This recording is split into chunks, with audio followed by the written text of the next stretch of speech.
Whiskers, one of the White Whiskers people.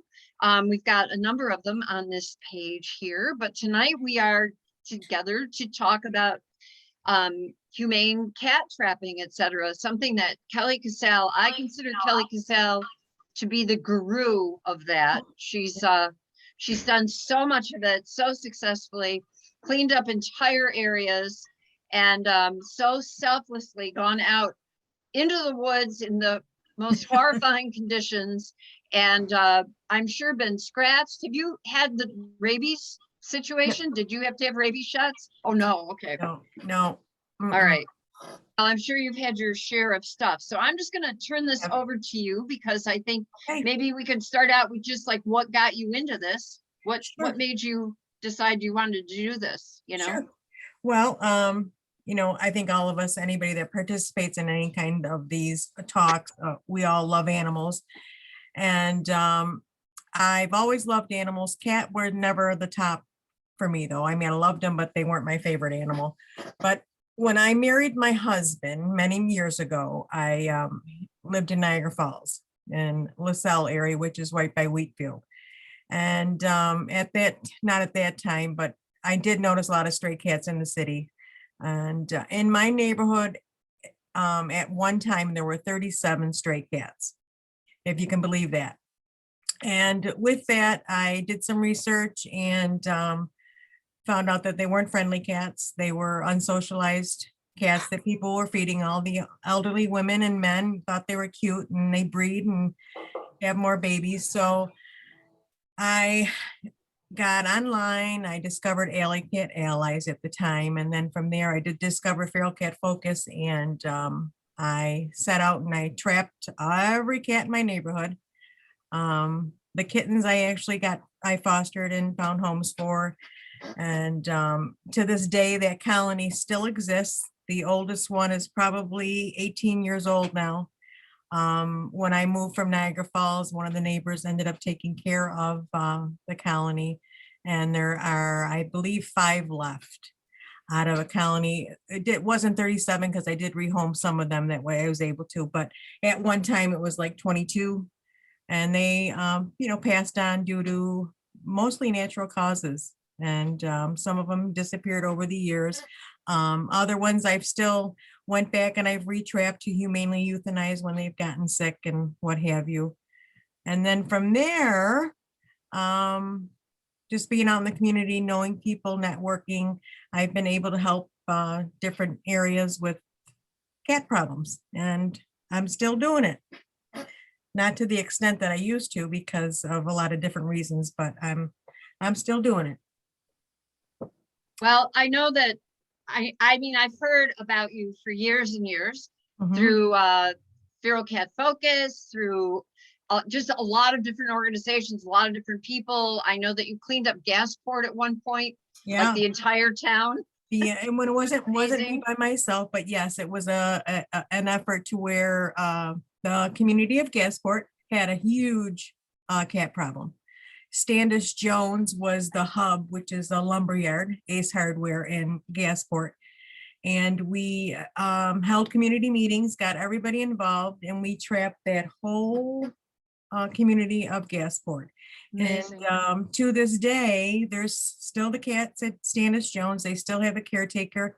There have been, I believe, 2 newcomers in the years that we did it, and we trapped those and got them fixed. And the young lady that helped then is no longer at Standish Jones, but it was a huge, huge, huge success. Huge success.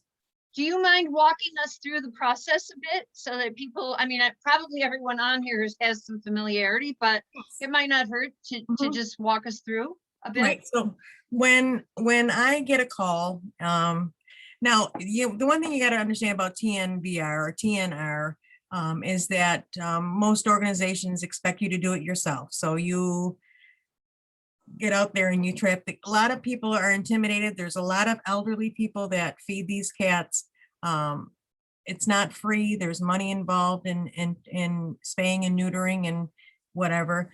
Operation Pets, unfortunately, it's a great organization, but they're really the only low-cost spay neuter clinic in Western New York.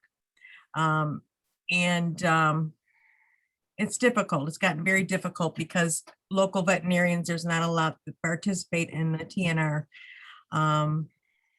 So if I get a call, like I got a call from a place in Sanborn, can you help me? So before I say yes, no, or come up with a plan, I go out there and I kind of see what's going on.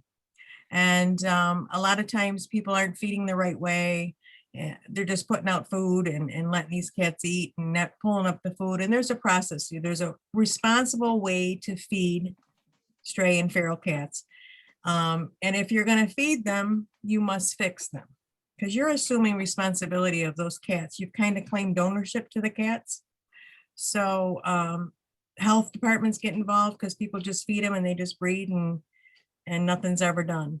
So then you come up with a plan. You never trap a cat without having a plan, because I've had people trap cats and they'll call me, Kelley, I got a cat in the trap. Well, what are you going to do now? Do you have a vet appointment? Do you have, more often than not, it's no. So, but you got to have all your, so if there's a colony of 20 cats, I try to get them all at once if I have enough traps. But that being said, I have to secure 20 appointments, transportation to get the animals to that facility, a place to hold the cats after so they can recover properly, and then putting them that. And then there's education on proper feeding, sheltering, and all of that. So that's you kind of assess and come up with a plan, which a lot of people do not follow those protocols, and it's a big mess, if you will. I remember that, yeah. Because I know, like, my friend Dave answers the phone for Feral Cat Focus, and well, he was doing that. Now he just runs their computers.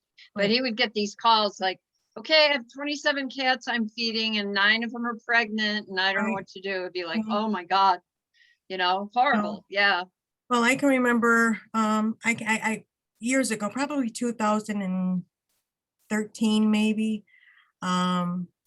There was the case in Somerset where a hoarder had let the cats take over her house. None of them were fixed. She was a rescue, if you will, that was just trying to help these cats. Well, when it was all said and done, the house was condemned, the windows were opened, and there were 100 cats running around Somerset. So thank God at the time we had an SPCA, our Niagara SPCA, under a new regime at that time, and we were able to coordinate with them, and we got all those cats fixed and placed. So wow, it's terrible. I mean, and now it's terrible. I mean, City of Niagara Falls has probably 60,000 cats alone, stray cats, feral cats. And then you'll hear people say, well, as long as you trap them and fix them and put them back, if they're friendly cats, why would you want to put them back? You have to have a working relationship with rescues that are willing to that can take your friendlies, and it's so unfair to put a friendly cat back out that's been dumped to a colony that's trying to fend for itself, and then they get beat up on, they don't adapt very well. But but it's a huge problem. I do what I can. I help when I can. I help advise. And the money part is very hard because a lot of people don't have the money to take care of these cats. And so I get donations, and I do help with that also. But like I said, I'm limited right now because of the crisis of there's not enough vets and there's not enough availability. Hopefully that'll change. The only way that we're going to ever get this handle is if you get your larger organizations supporting TNR. Like there's a shelter, there's a Spartansburg, Virginia. There's an animal humane society there. And it's awesome because you'll see the ACO officers releasing community cats once they've been fixed. And it all goes through their local SPCA. And I think that the problem's so big that our SPCAs need to embrace TNR. I really do. And I don't think that we're going to get a handle on it until they do. Yeah. So. Well, I think it's also, isn't it also true? I mean, there's a lot of people that have a lot of really angry feeling towards feral cats. Oh my I mean, gosh, I used to yes. hear it all the time. They'd be like, Mhm. yeah, they're tearing up my flower beds and they're Right. pooping in my flower beds and blah, blah, blah. They're killing the So birds. yeah, yeah, it's Mhm. for some people, I mean, it's really hard to get a lot of love for them. It's a lot easier to love a nice, soft, gushy, pliable animal that's going to sit in your arms and lick your face, you It know? is, and they can Yeah. become nuisance animals, and that's where education comes in. You have community meetings and you talk it out, you go to the neighbors, you explain what you're doing. I had a husband and wife come to me. The first time I met them, what they called me, and it was, it was terrible. Because they were so angry. They were so angry with the cats in their neighborhood. So I kind of explained to them what, I was trying to do, and I mean, it's human nature to want to take care of the less fortunate, these animals that are digging through dumpsters and whatever. And when I did that one colony where this husband and wife they were abusive, they were very nasty. They wanted to kill the cats, they were going to kill me, they were going to whatever, whatever. They actually sent me a thank you letter about 2 years after I finished that colony. Wow. And they said they couldn't believe the difference in the manners of the cats. I mean, you have an unneutered male, and then once they're fixed and they don't, a lot of the behavior goes away. It takes about 30 days for but a lot of the behavior goes away. And the flower beds, there's ways to deter all of that. Just what extent some neighbors, the cities are really hard, because the houses are so close together and there's a lot of crazy people out there. And that's why you need your support from the ones that hold the badges, which more often than not is your SPCA's. And, sometimes you don't get that support. So, and, but it can be done. I mean, the cats didn't cause the problem. Us humans did, because more often than not, these feral colonies are started from throwaways that have, once they're out long enough, they can get back to the wild ways, and if they're not fixed, it just causes havoc. So education, education, education. We got to educate people to stop doing what they're doing. And we Sounds got to like it. make spay Sorry. and neuter affordable for people, because say you're living in an apartment complexes, trailer parks are probably the biggest transient communities to where a lot of animals are dumped and discarded. And a lot of people, for some reason, everything's disposable, so they just let them go. It would be far less of a problem if somebody was to let their cats go and they were already fixed, because they're not going to create more cats. So with all the strays and the wild cats, we have to make spay neuter affordable for even private cats, in order to stop this from happening, because that's why people don't get their animals fixed a lot of times, is because of the cost. So, Yeah, and I know that, like, I've seen a lot, it's like, well, my female's fixed, but my male's not, but that's not my problem. And he likes to be outside. So, I mean, I see that on, that Western New York Lost and Found Pets page all yeah. the time. It's like, my cat's missing. He's not fixed and he's Oh, whatever. It drives me nuts. And I want to, I tell people you can't judge on this page, like, stop it. But I really want to, like, beat people up, like, come on, are you kidding me? Get your animals fixed or don't have them, for crying no, out and loud. even in the colony of cats or the stray cats where you find a group of cats in the city or wherever, people think, okay, well, let's trap the females and we'll leave the males. And more often than not, it's because of money. But what they don't realize is you could have every female fixed in a colony of cats. And if you leave one unaltered male behind, they will go and find an unspayed female so they can have sex with them and bring them back to the feeding station. And so the problem never goes away, because they have kittens, and it never stops. You have to get them all fixed, male and female. Yeah. So Kelley, I really commend you for what you're doing, because I know it's heartbreaking.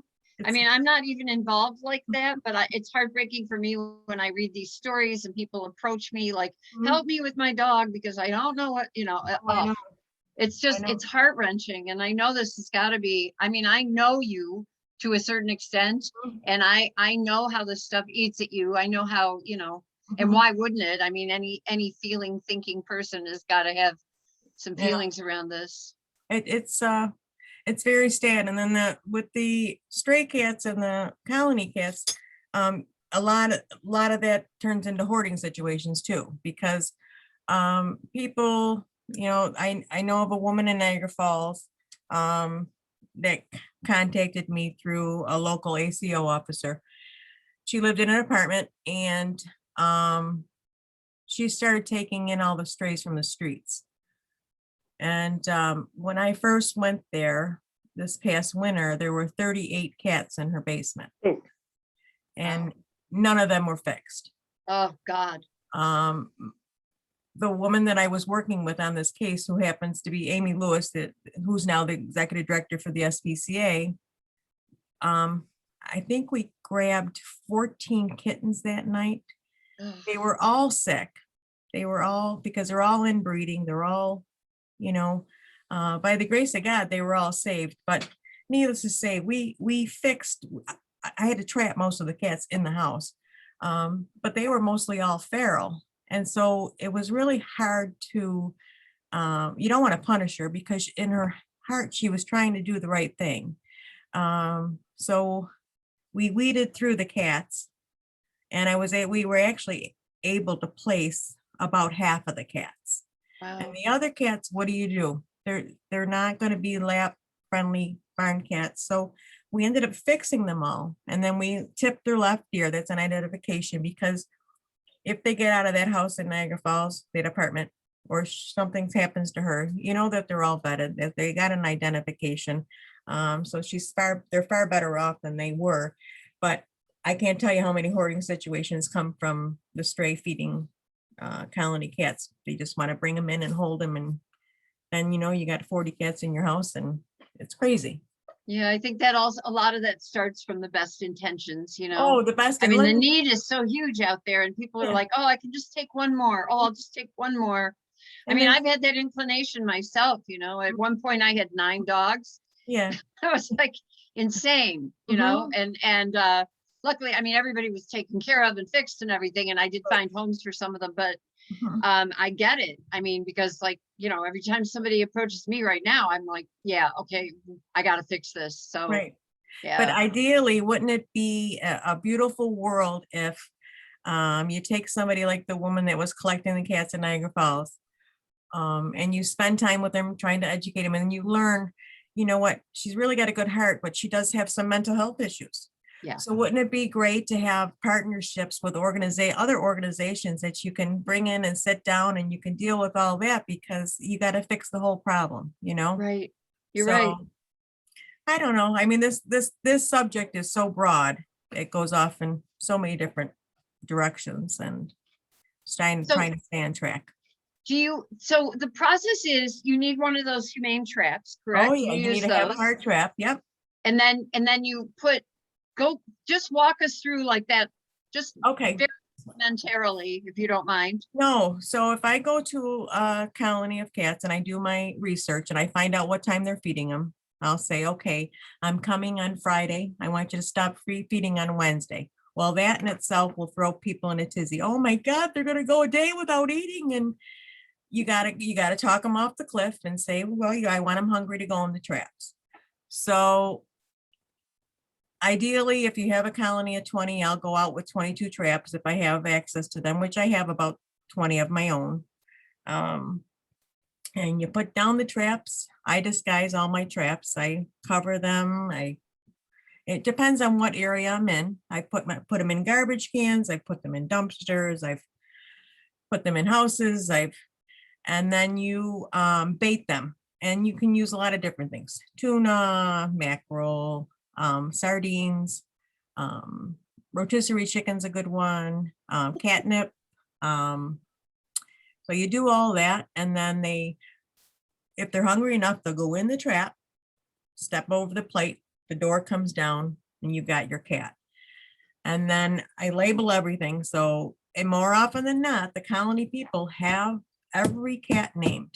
So I'll label the trap: Stan, Buff, whatever, and then the colony caretaker's name. And then from there, you remove the cats. And then within the next day or two, you already have your clinic time lined up. So you're taking them to a holding place to transport them to wherever you're taking them to a clinic. Then you're going to bring them back to wherever they're going to recover.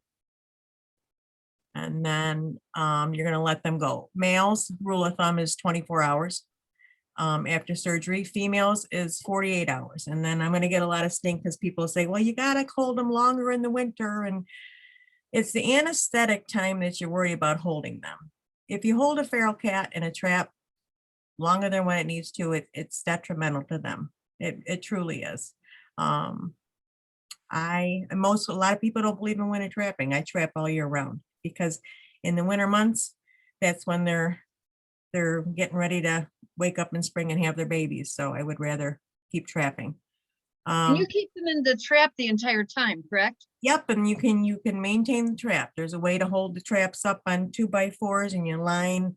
And so when they evacuate, they don't sit in it, it drops down. There's forks that you put in the trap that you can push the cat way to the back and you can change paper, you can feed them safely, give them water forever, how long you're going to hold them. And it looks cruel, but it's really not. It's not.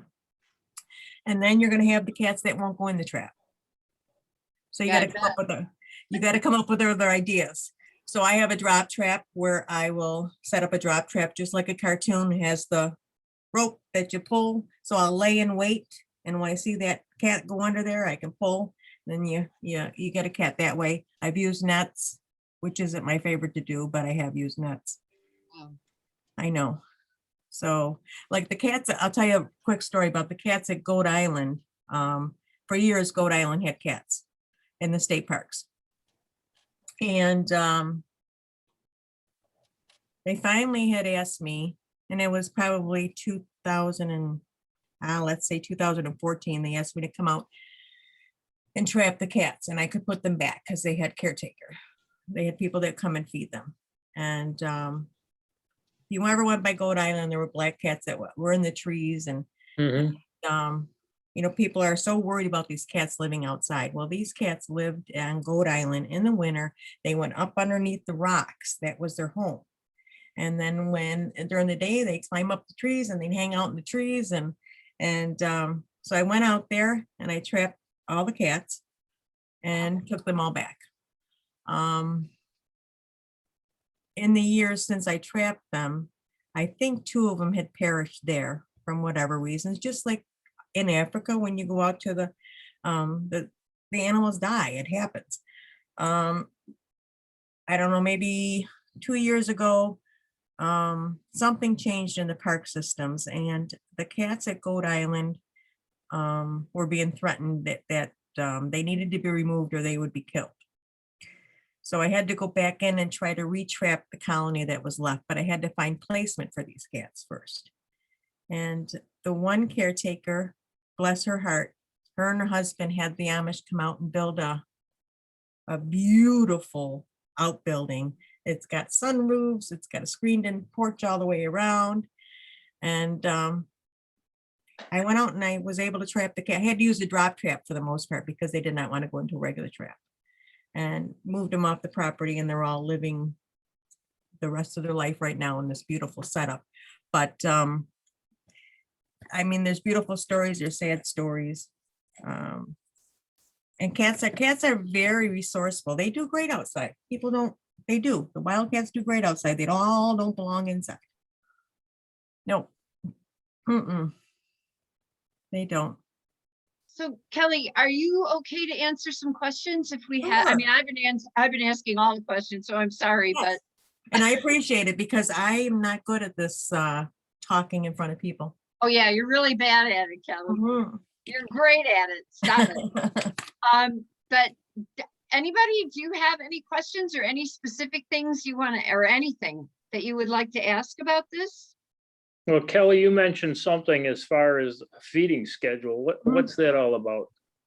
Well, people tend to leave food out all the time, and then the skunk come, the possum come, the raccoons come, and then it becomes a health issue, with having like the rabies vector species coming and eating from the dishes and everything like that. So you feed them, say you feed them at 7 o'clock in the morning, you give them an hour to eat, then you pull up the dishes. Then if you feed them again a second time in the evening, you do the same thing, let them eat and then pull up the dishes. People tend to leave stuff all over and then it causes rats and it's not responsible. If that makes sense. It does. I've been feeding ferals here on my deck Mhm, for about 3 years now. When I moved I'm now the president of the Town Homeowners Association. mhm, But when I moved in here 14 years ago, we had an all-white female and who had just had kittens. mhm, And the female had been on property for a number of years and everybody fed her. And that was really the only cat that was here until she had the kittens. Mhm. My neighbor and I trapped the three of them. mhm. We were able to get the kittens and it cost my neighbor an arm and a leg. She got taken big time, but we got the kittens spayed and neutered and adopted. And then we caught Mama, and which was a struggle because she was a pretty wise street cat.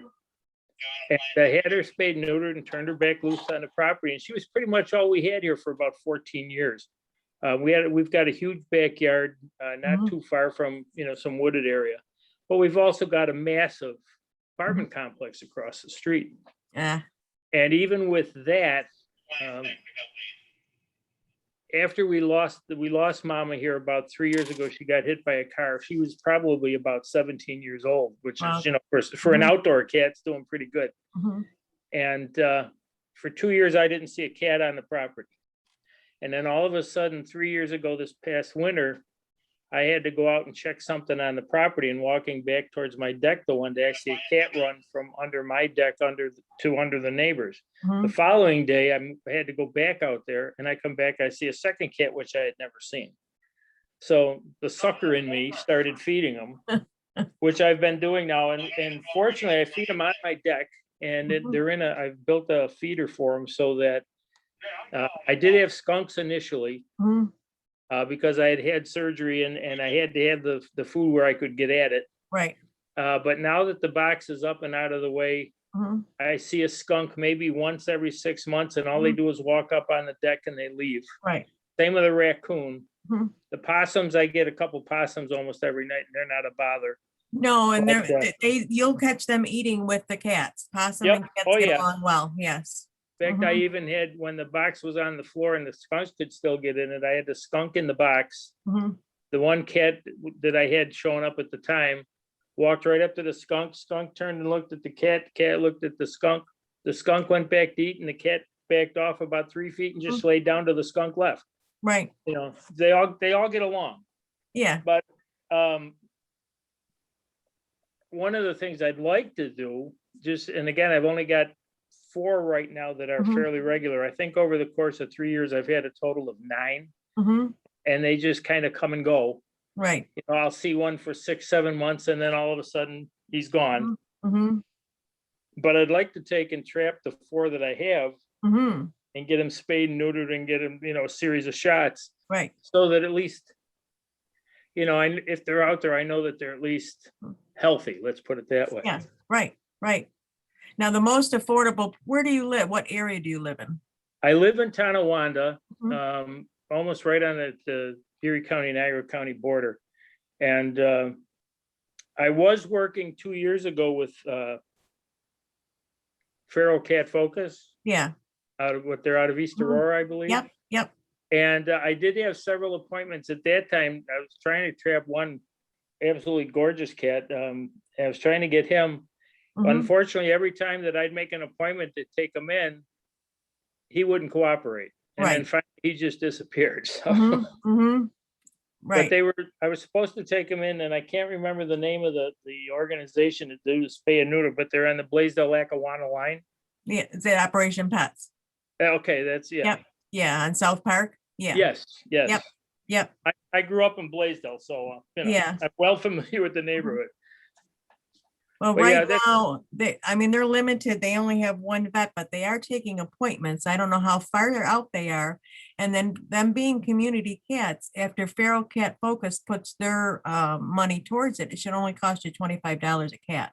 yeah, that's what I was told, 25 a cat and 35 if I want them to get their shots, which no big deal, you know. Well, any feral cat program should offer the vaccines along with the spay neuter. So Right, you don't ever want to put a cat back out without it having its vaccines. right, exactly. So, yeah, which $35, if that's what they're charging, that's fine. I mean, that's not a, Well, when we had the kittens done, again, this was 14 plus years ago. Mhm. My next door neighbor had a connection with, I won't mention the vet's name, but she thought she was going to get a bargain. When she Mhm. had the two kittens taken in, spayed and neutered, their shots, it was over $700. Yeah, see, that's not fair for, No, and then there was a vet in Orchard Park, on the Orchard Park East Aurora line on 28. And I can't remember his name, but when we had Mama done, that's where we took Mama, and it was only Mhm. $85, which, Mhm. you know, even for that, I'm not, that Yeah. doesn't, you know. right? Yeah, but there are other organizations that can help you get appointments too, Mm. like Save a Pet. Okay. Cat by Cat is a fairly new one, but they have appointments sometimes. They pretty much use Operation Pets too, but sometimes if you make multiple calls to different organizations that could help secure those spots, you might be able to get in faster. And never wait till the night before to trap.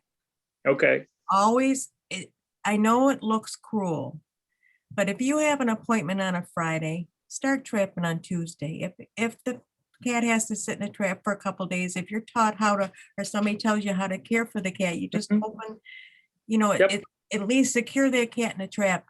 And that way, more often than not, you won't miss an appointment. yeah, my daughter and a friend of hers who lives, my daughter doesn't live on the west side, but my daughter lives on the west side and her friend lives over in Black Rock. And last year, this friend of hers took my trap and they Mm. were able to trap and spay and neuter 15 cats. Oh, wow, that's awesome. Yeah, and That's they found homes for, I think, 7 kittens and 3 mamas, and then the other ones were just, they returned them to the neighborhood, but Yeah, that's so awesome. we're on a mission. Yeah, that's awesome. That's awesome. Well, I'm proud of you, and we need more people like you out there doing this for those poor cats that most people don't seem to care about. Yeah. You know, they didn't ask for it. Mm-mm. Can I just say a word about possums, by the way?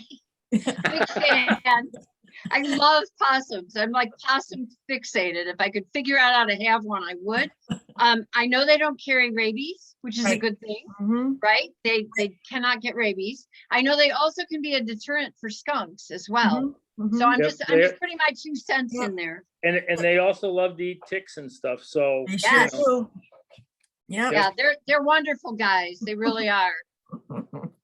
They sure do. Okay, I just had to throw that in there. Sorry, but big fan. I love my possums.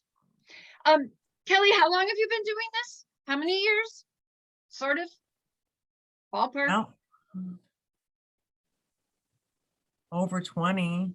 Wow, that's So, amazing. And what's your estimation of how many cat lives you have impacted? oh, Paula, I can't even venture to guess, you know, and I've been very fortunate because I have maintained relationships with different rescues, and I've been able to probably help more than I could single-handedly, because I do have relationships with different organizations that have helped me place their, or put them under their umbrella and put them up for adoption and what have you. So I mean, I couldn't venture to guess. I mean, I have no idea. I think it's so important to maintain those relationships with the rescues. Mhm. That's what I want Whiskers to do as well. I want us to be partners. I don't want to be competitors. I don't want any of that malarkey. I want us to all hold hands, because it should be about the animals ultimately, always. And that should be the focal point, you know, and it can't be ego, and it can't be, you know, we humans can get pretty stupid sometimes. Mhm. Me Mhm. too. I admit it, me too. You know, but ultimately, you know, animals just, they need us. They need our help, and they They need do. us to be smart enough and wise enough and unegocentric enough to, I know that's not a word, to, you know, come together for the greater good, for the good Yep. of the animal. Yep. And that's, yeah. So I always applauded you for that, because I know that about you, that you will Right. work with anyone if it's Mhm. going to help an animal. And I Right. love that about you, Kelly. Thank you very much. I just Yeah. want to say thank you very much, Kelly, for all you've done. and Oh, for my how friend. long you have done it, because I just think of all the animals out there that are safe Donna. because of you. You're gonna make me cry. Oh, you're so sweet, Donna. I love you. True. I mean, I, you know, I always feel bad. I found a couple stray cats that I'd go back and feed, but I had no idea back then where to go, what to do. I just knew. I mean, like you talked about the ones on, Goat Island. Years ago, I used to go down there and bring food because I knew there were all these cats and I felt bad for them. Yeah. So it takes people Oh. like you to educate everybody. And like all those cats you saved in Gasport, I mean, the problems would have been so huge if it wasn't for you. There's a lot of us doing it. Thank you, Donna. Love that humility. Seriously, it's great. Yeah, I think we're probably all big fans here. I'm looking over the people here. I think we're all big fans. Yeah, Kelly, I know how busy you are. I know how crazy your life is as far as, working full time. You've got kids, you've got grandkids, you've got cats everywhere. So not to mention, you have your own pets too, Oh, right? yes, I do. I've got Yes. 2 big dogs and 2 cats, and yes. So I just think it's wonderful that you took the time out to hang out with us tonight and talk about this, because I think this is a critical issue. And I think the more we know about it and the more we can talk about it intelligently, that Right. helps as well. And we need to recruit more people, because I'm not as young as I used to be. I am overwhelmed, because if I tell you, I get probably 2 calls at least a day, and I can't help everybody, and breaks my heart, but the reality is I can't. So I'm hopeful in Niagara County. Keep our fingers crossed that our new SPCA hires a vet, and they can embrace a nice community stray cat program, and we can make more progress. We need Sorry, to get, guys, that's me. we need to get the municipalities and the governments involved. Yes, and That's one of the biggest pushes, is get them involved and Yeah. to understand that the program, the spay neuter release program, it really works. it does. It's the only program that works. Yep. It's the only program that works.